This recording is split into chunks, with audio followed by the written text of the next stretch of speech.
Bismillahir Rahmanir Rahim. In the name of Allah, the most gracious, the most merciful. All praise is due to Allah.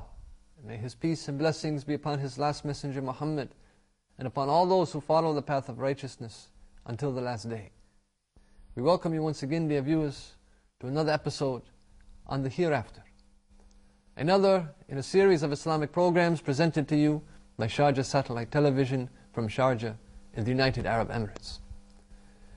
We've been talking about the situation of the righteous on the Day of Judgment. Those righteous people and what their situation will be like on the Day of Judgment, and what were some of the deeds or actions which they did, which earned them this great benefit, this great gift from Allah.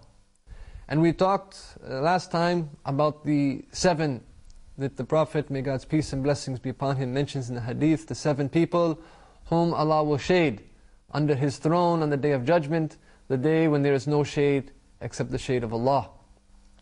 And again, we mentioned these 7 people mentioned in the hadith are a just ruler, and a youth who grew up worshipping Allah, a man whose heart is attached to the masjid, and a man who was seduced by a woman of beauty and authority, and he refused. He said, "No, I fear Allah." And 2 men who love each other for the sake of Allah. They come together and they part for the sake of Allah, for the pleasure of Allah.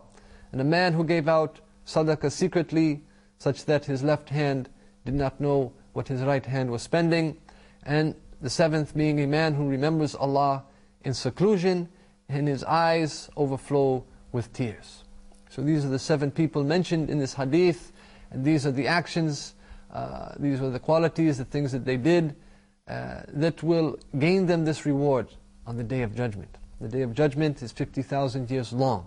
As we mentioned, the sun is right above the heads of the people, and there is no shade except for the shade of Allah under the throne of Allah on that day. And these 7 people, Allah, because of their deeds, these deeds mentioned in this hadith, Allah will grant them shade under His throne. And so these are not the only ones. This is a hadith, this hadith is mentioning 7. But these are not the only ones whom Allah will provide shade for on the Day of Judgment. There are some others, and we will mention them, we will look at them.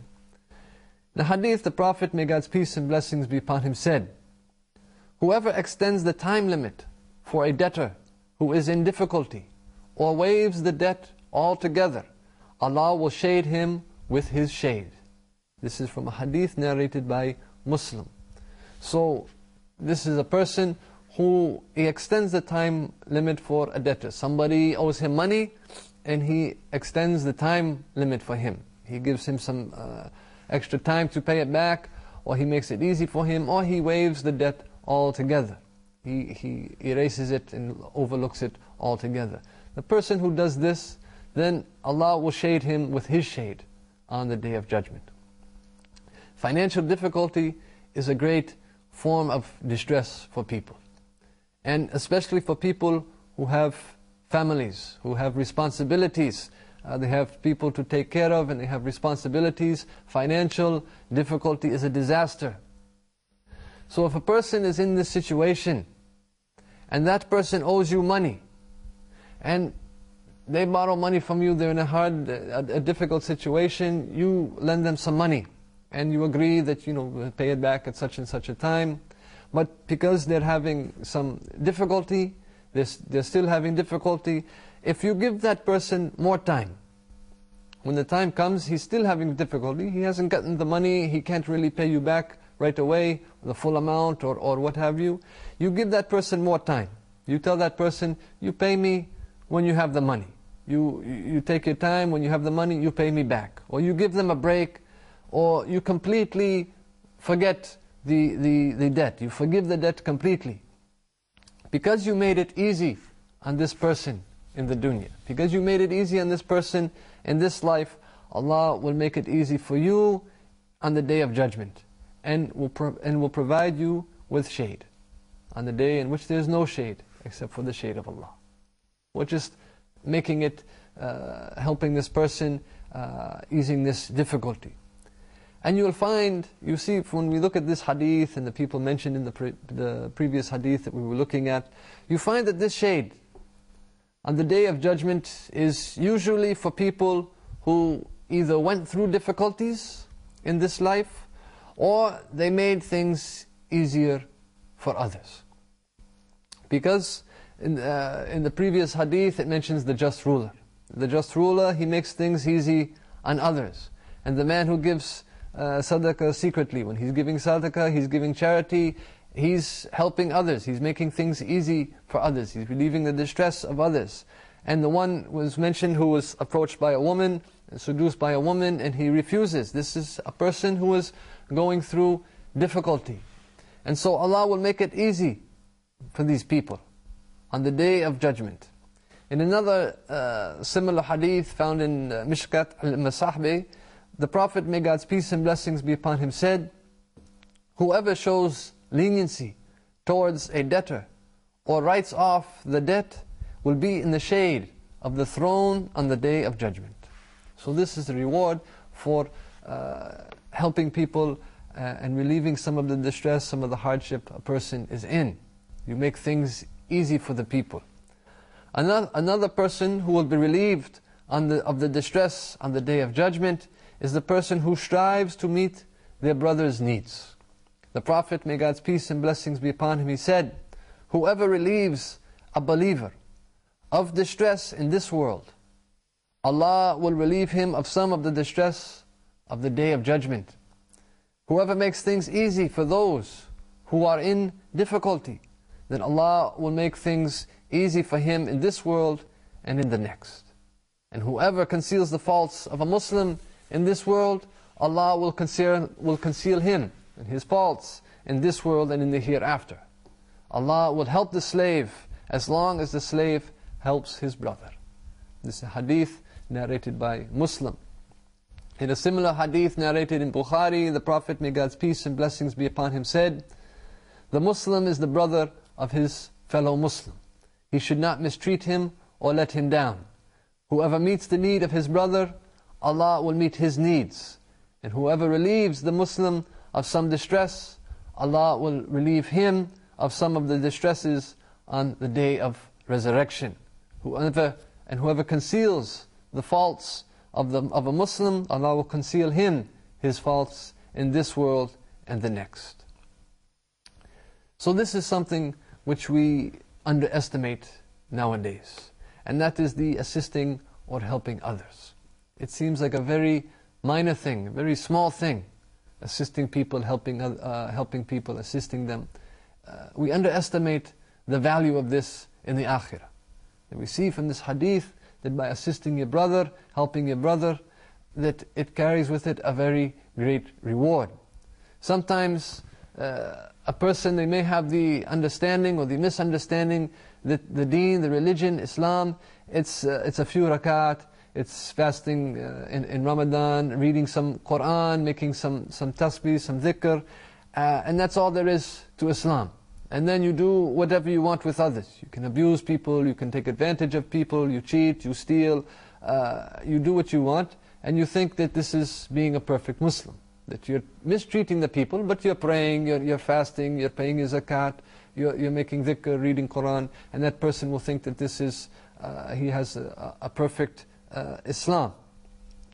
Treatment of others has a major effect on your deeds. There are people who will enter Jannah exclusively because of their treatment of others. So this is a very serious thing. There are people whom Allah will forgive and who will let them enter into Jannah exclusively because of their treatment of others, how they treated others. They may have had many, many sins, but they did something, they treated some people with kindness and they helped them, and because of this Allah will enter them into paradise.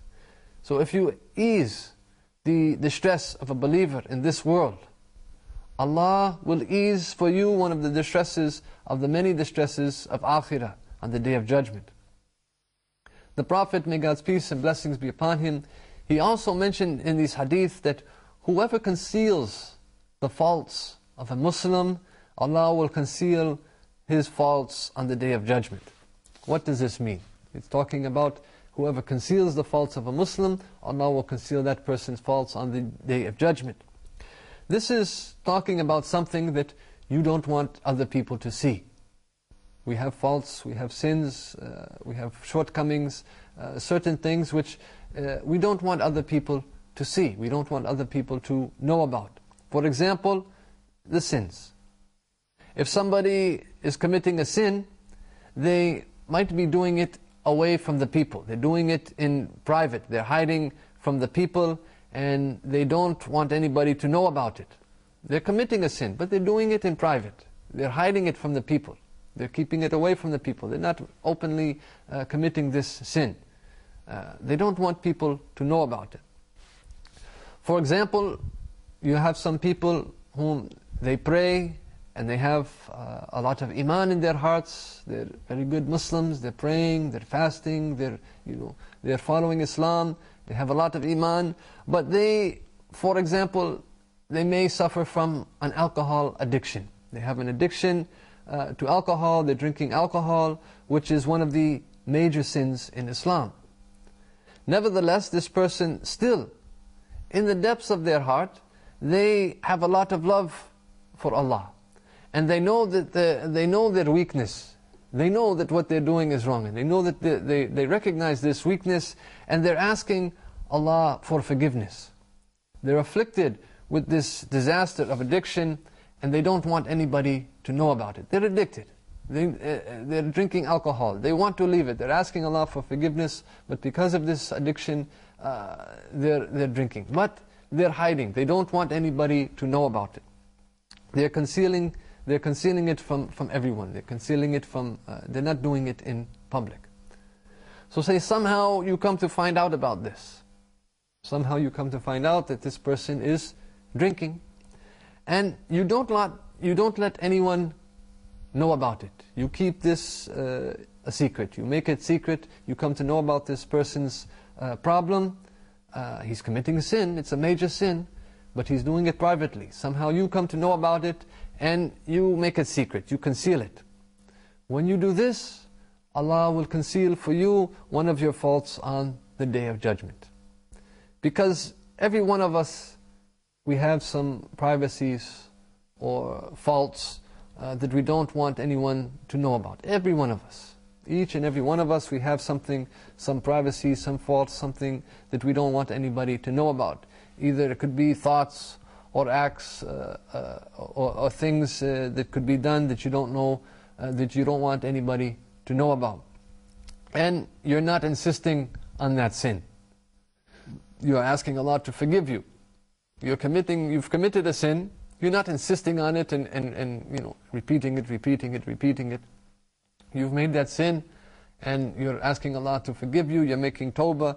If you conceal that, then on the Day of Judgment, Allah will conceal this sin for you. All of us have sin.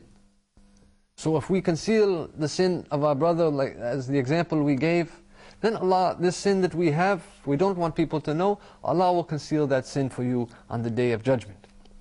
Now, you might wonder, how can you do this when this is something that is illegal? This is something which is haram. Drinking alcohol in Islam is haram. It's haram to drink alcohol in Islam. It is one of the major sins. So a person may wonder, how come it is something good to conceal this sin when it is a major sin and there is a punishment for it? There is a punishment for this. It's a major sin. So a person may wonder, why is it a good thing to conceal this? A person may think, shouldn't I go to the authorities and have the court enforce the law against this person? This person is committing a major sin. The criminal law in Islam, the intent of it is to keep the society clean from any sin that would become public and thus affect the people. And so there's a lot of wisdom that we are not turning our attention to in the laws of Islam. Yes, drinking of alcohol is prohibited. It is haram. Yes, there is punishment for it. But the danger is when the sin becomes public. When the sin is private, it is not affecting anybody in the society. When the sin is being committed privately, in secret, or it's hidden, it is not affecting the people in society. This person is doing that sin alone, in the privacy of their home. Nobody knows about it. Yes, it's a sin, but they're doing it privately. It's between that person and Allah. That sin is not affecting the people in the society. So, when does this become haram? It becomes haram when it is made public. When it is brought out into public, it is being committed now in public, and now it attracts others to it. It's attracting others to this sin. Alcohol, it's not on the minds of the people. But when they see somebody drinking, when they see it being done in public, when they see it being advertised, then it draws the attention of the people. But if it's done in private, it is something done in private, it's still a sin. And Allah may or may not punish that person, but it's a sin if it's being done in private. Yes, it's a sin. Yes, it's wrong. The person should try to leave it. The person should make tawbah and try to leave it. It's still a sin, but it's being done in private, and it's not affecting the society. So there's a possibility that this person one day will make tawbah and will forget about that sin, and he will give it up. And so therefore this sin should be concealed. If you come to know about it, that you conceal this sin of your Muslim brother, and Allah will conceal one of your sins on the Day of Judgment. But the danger is when the sin goes public, because then it affects all of the society. And that's why the hadith says that the Prophet, may God's peace and blessings be upon him, he said that when people make adultery and fornication public, then Allah will inflict them with diseases that did not exist with their fathers. So when adultery and fornication become public, in other words, it's being done. It's being committed in private. But when it's being made public, when it's done in public, because now it's affecting the entire society.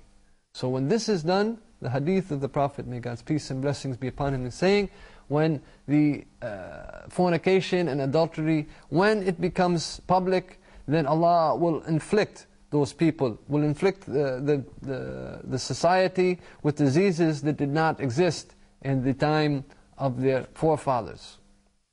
And here we used an extreme example of alcohol, of khamr, which is a major sin, to drive home the point. It was used as an example.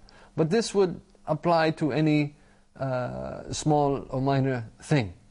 That when we see, somehow we come to know about one of the faults, one of the shortcomings, one of the sins of our Muslim brother, if it's something which is private, he's not doing it out in the open, it's not affecting the society, we should conceal it for him. Allah says in the Quran, the ones who want evil to spread among the believers, Allah will punish them with a severe punishment in this world and in the hereafter.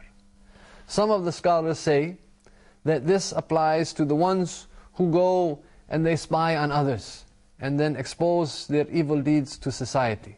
They're saying, some of the scholars of the opinion, these are the people, they're going around and they're looking in on everybody. They're spying on everybody, trying to find out any little thing, any little detail, any bad little bit of dirty laundry, what have you. And then they go and they broadcast it in public, and it spreads throughout the society. Talking too much about evil acts of others spreads corruption in itself. And this is something which it should be avoided.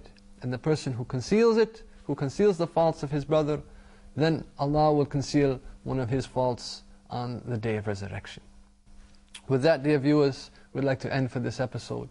We hope that you have enjoyed it, and hope that you will continue to join us in the future. Until the next time, we bid you all farewell. Assalamu alaikum wa rahmatullahi wa barakatuh.